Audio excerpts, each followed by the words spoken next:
no sources, no reference, no nothing. Like, where are you coming from? Do you not know I'm Mr. Science? Right? I need my facts. Yeah, exactly. She goes, we have a fax machine in the back. Yes, ma'am. The facts, just the facts. Only the facts. All right. Tell me when we're recording. Yeah, we're going. Oh my gosh. Okay. Do you want to read the 3 questions? Do you want to ask them of me? Yeah, sure. Okay, yeah. sure.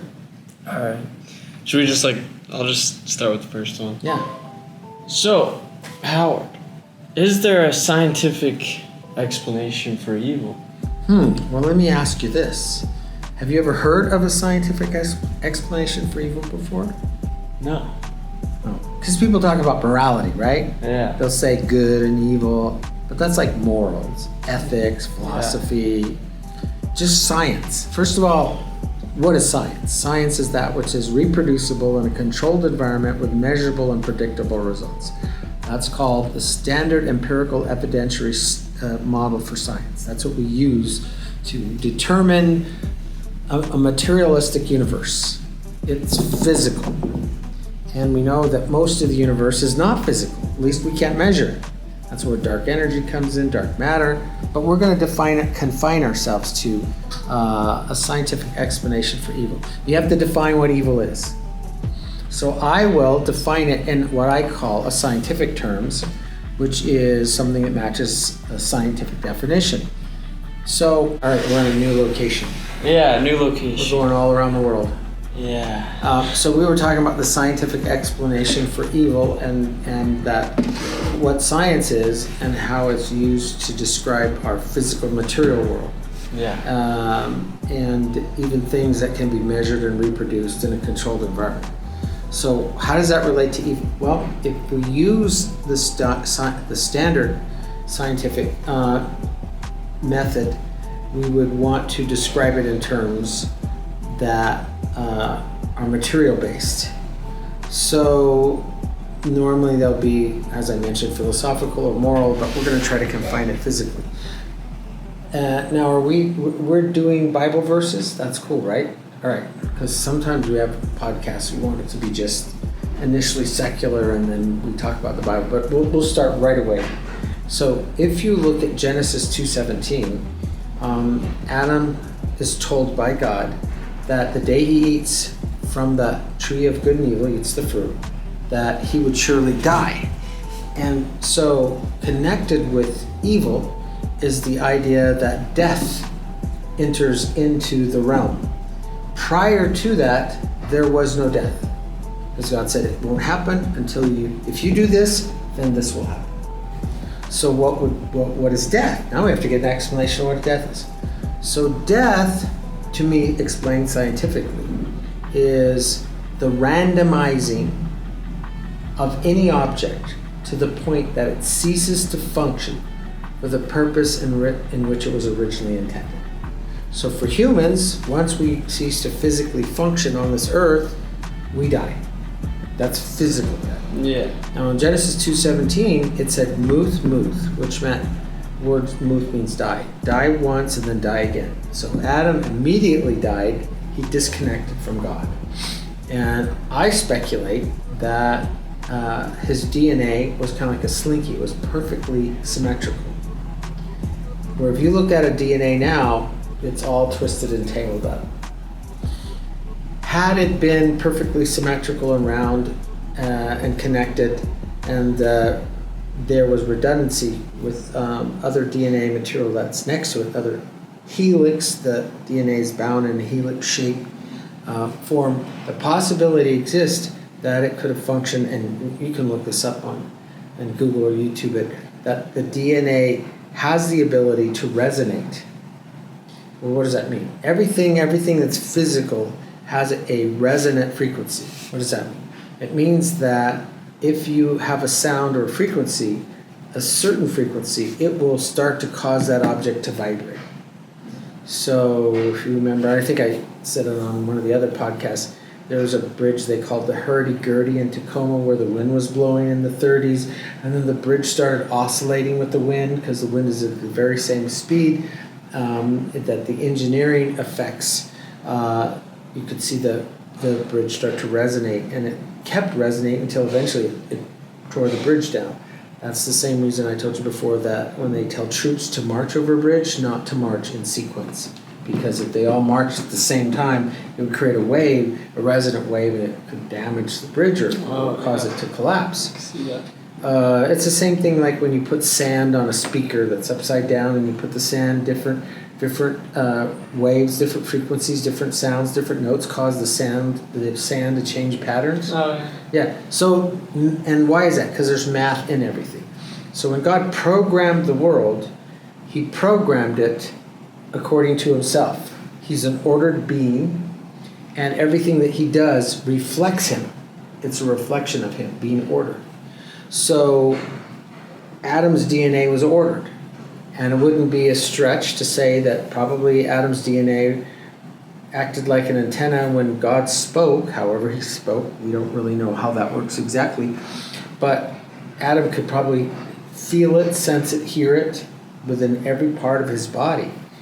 So in my opinion, it looks like there is some connection between when Adam disobeyed God and he sinned, he purposely went against what he was told not to eat that fruit, that at that point, that randomizing agent began to act and function in a way that it was potential before. Now it's kinetic.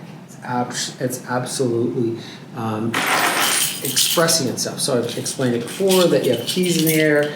This has potential energy, but when I drop it, it becomes kinetic. So because God knows good and evil, everything that He makes is a reflection of Him. It has the potential for evil. But us sentient beings act on that, and we can make a choice to make it kinetic. So Adam made the choice to act on that, to do something he knew was wrong, and then the evil, that randomizing agent, was released into everything that existed. It was released into his body, it was released into his mind, it was released into every particle, force, and field that exists out there. So my definition of evil involves death. So evil is that which leads to death.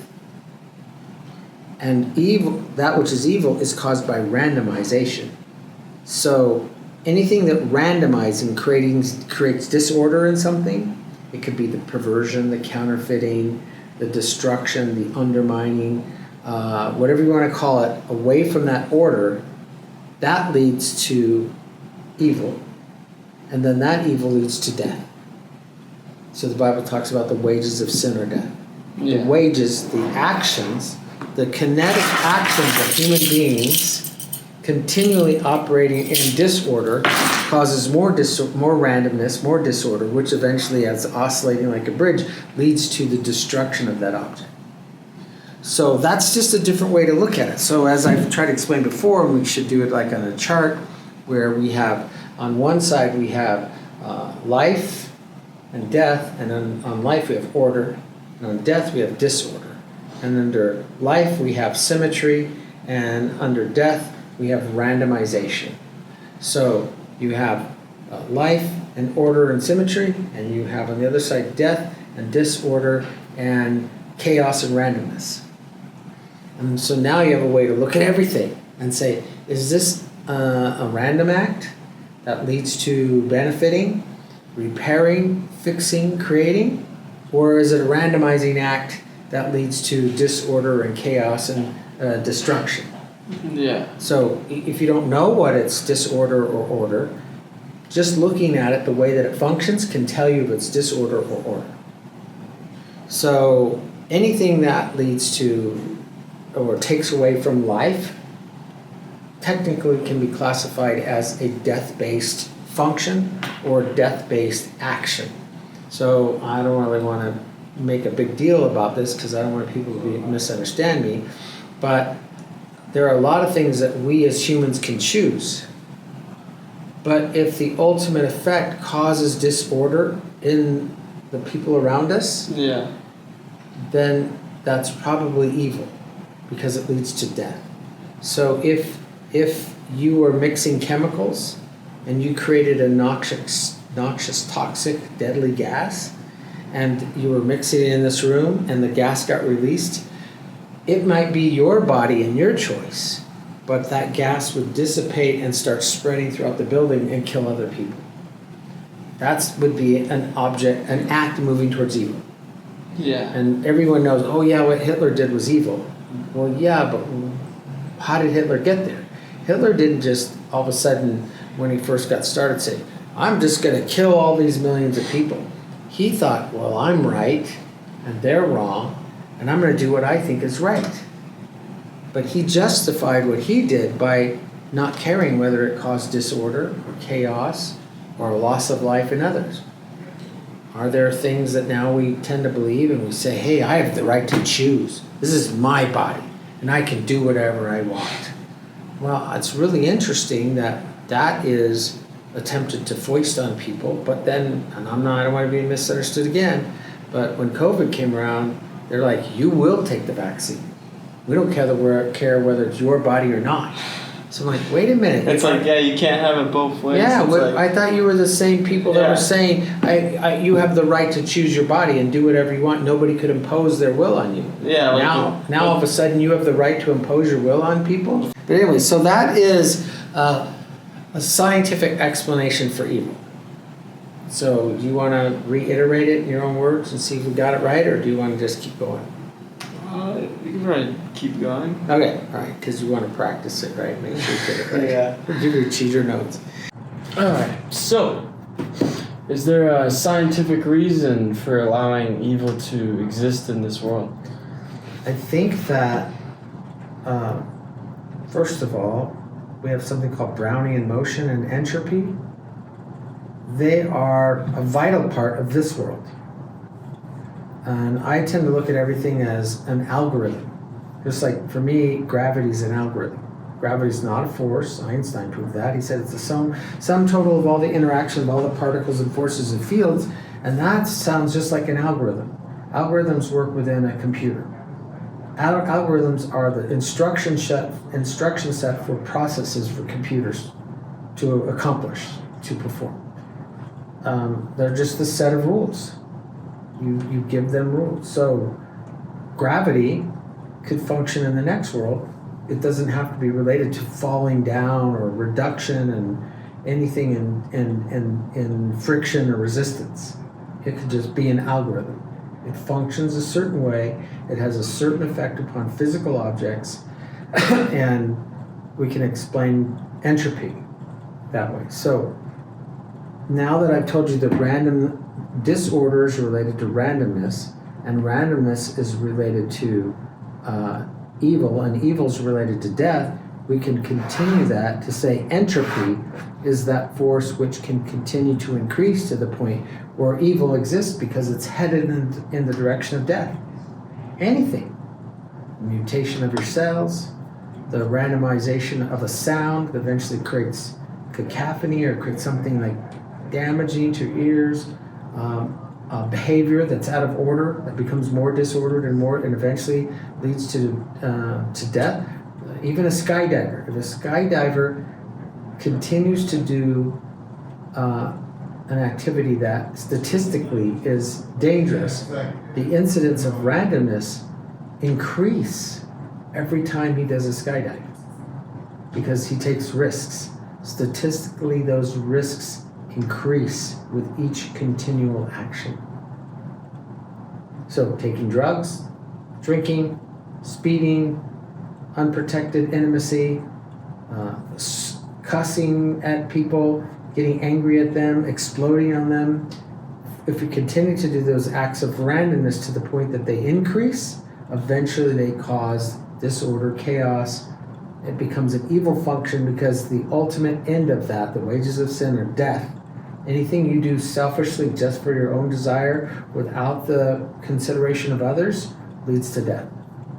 Anything. Even unprotected thoughts. Even just allowing yourself to think whatever you want, whenever you want, can lead to death. You have to practice discipline. You have to practice order. You have to have order in your thoughts. Random thought, for example, that's one of the reasons I talk about scary movies and horror movies, is that there's a lot of randomness in those events. So normally, when you walk through a room, you don't expect someone to jump out and stab you with a knife, right? That's like a random event. Somebody says, "Oh, I like that." Well, the more you like randomness, the more you create the possibility that later when you're someplace in an unrelated event, instead of you having an ordered thought of harmony and peace, all of a sudden you're anxious for no reason. And you're like, yeah, you weren't scared when the movie showed it, but later on that expressed itself, I don't want to use the word manifest, but it displayed itself in an unrelated event in a random way. You have no control over randomness. The more random events you witness, the more likely you will have the effects of randomness in your life whenever they occur. At random times, you could all of a sudden be driving and then you just get extremely anxious and think someone's going to run into you for no reason at all. You're in an elevator and all of a sudden you get claustrophobic and you're like, random. Those are random events. So the more random events you experience, you see, you visualize, you think about, you anticipate, you participate in, the more likely random events will happen to you at random times. I think that is that's awesome. That is like just, whoa. No one ever explained things like that to me. Yeah. So yeah. That's cool. And then the last one is... So why would a good God allow evil to exist at all? So if you think about it, if God knows everything, He knows order and He knows disorder. He knows life, He knows death. He knows symmetry, and He orders chaos and disorder and randomness. But He knows it as a potential. He doesn't act on it. There's no desire. What is it? There's a verse that says that evil does not dwell with Him. That He doesn't have any need to act on those random thoughts.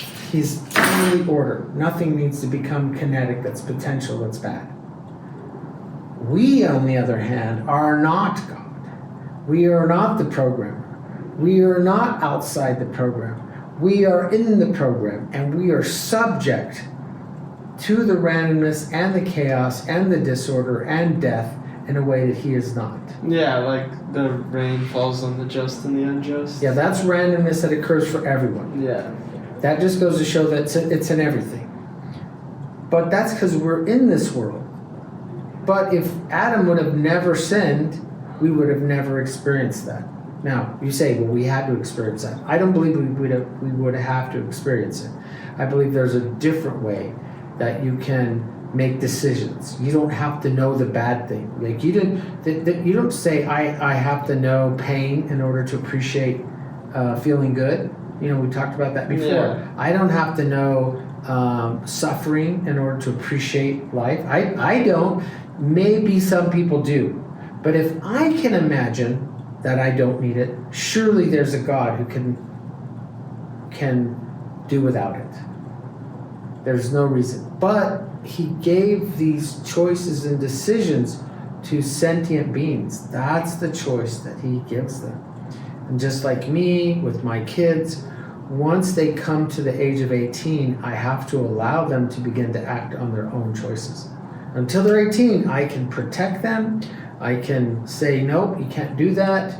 And of course do it in a kind way, but say, no, I'm not going to fund that. I'm not going to finance that. I'm not going to. But then when they get to be 18, they get their own job, they get their own money, and then they start doing things on their own. That's what happened. Some comedian one time joked and said, Adam must have been a teenager. And he goes, yeah, and Satan was too. Because they were at that age where they wanted to be rebellious. So that may be the case, but it makes complete sense to me that God allowed it because it's just math, but the objects, the sentient objects, acted on that, and that's how it became kinetic. Yeah.